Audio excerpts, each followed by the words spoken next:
இந்த வாக்கியத்தின் நேரடி அர்த்தம் ஒருவர் அடையும் தோல்விகள்தான் இறுதியாக வெற்றியை அடையும் ரகசியத்தை கொண்டுள்ளன என்றாகும். இங்கு ரகசியம் என்ற சொல் மறைக்கப்பட்ட பாடம், சாவி கொத்து அல்லது வழிகாட்டி என்று பொருள்படும். அதாவது வெற்றி என்பது ஒரு இலக்கு மட்டுமே, ஆனால் தோல்வி என்பது அந்த இலக்கை அடையும் பயணமும் பாடமும் கூட. தோல்வி நமக்கு என்ன பாடம் கற்பிக்கிறது?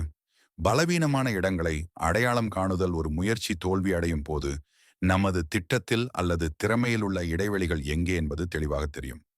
எடுத்துக்காட்டாக, ஒரு தேர்வில் தோல்வி அடைந்த மாணவர் தான் புரிந்து கொள்ளாத பாடப்பகுதிகள் எவை என்பதை அறிந்து கொள்கிறார். மாற்று வழிகளை கண்டறிதல். ஒரு வழி பலனளிக்காது என்பதை தோல்வி நிரூபிக்கிறது. இது நம்மை புதிய மேலும் படைப்பாற்றலான வழிகளை ஆராயத் தூண்டுகிறது. தாமஸ் எடிசன் மின்விளக்கை கண்டுபிடிக்க 10,000 முறை தோல்வியடைந்தார்.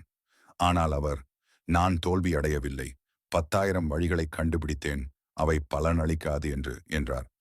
உளவலுவையும் பொறுமையையும் வளர்த்தல். ஒவ்வொரு தோல்வியும் நம்மை மனரீதியாக வலுப்படுத்துகிறது. அதிர்ச்சியை தாங்கும் சக்தியும் மீண்டும் எழுந்திருக்கும் திறனும் ரெசிலியன்ஸ் வளர்கின்றன. கிரிக்கெட். விராட் கோலி அவர்களின் முதல் ஒரு நாள் சர்வதேச போட்டியில் அவர் மட்டை ஆட்டத்தில் ரன் எதுவும் எடுக்காமல் டக் அவுட் தோல்வியடைந்தார். ஆனால் அந்த தோல்வியை அவர் ஒரு பாடமாக எடுத்துக்கொண்டு உலகின் சிறந்த மட்டையாளர்களில் ஒருவராக உயர்ந்தார். திரைப்படத்துறை.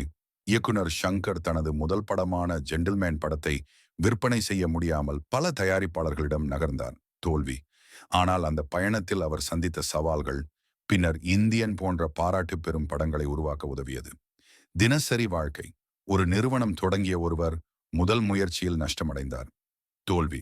ஆனால் அந்த நஷ்டத்திலிருந்து வாடிக்கையாளர்கள் என்ன விரும்புகிறார்கள், சந்தை எப்படி என்பதை கற்றுக்கொண்டு அடுத்த முயற்சியில் வெற்றி பெறுகிறார். எனவே வெற்றியின் ரகசியம் தோல்வியில்தான் இருக்கு என்ற கூற்றின் முக்கிய கருத்து. தோல்வியை ஒரு இறுதி முடிவாக பார்க்கக்கூடாது. மாறாக அதை ஒரு பாடப்புத்தகமாக, ஒரு மைல்கல்லாக, வெற்றிக்கான ஒரு படியாக பார்க்க வேண்டும். அடுத்த முறை நீங்கள் ஏதேனும் தோல்வியை சந்திக்கும் போது உங்களை இந்த கேள்விகள் கேட்க வேண்டும். இந்த தோல்வியிலிருந்து நான் என்ன கற்றுக்கொண்டேன்? அடுத்த முறை என்ன மாற்றி செய்ய முடியும்? இது எந்த புதிய வாய்ப்புக்கு என்னை வழிநடத்தும்?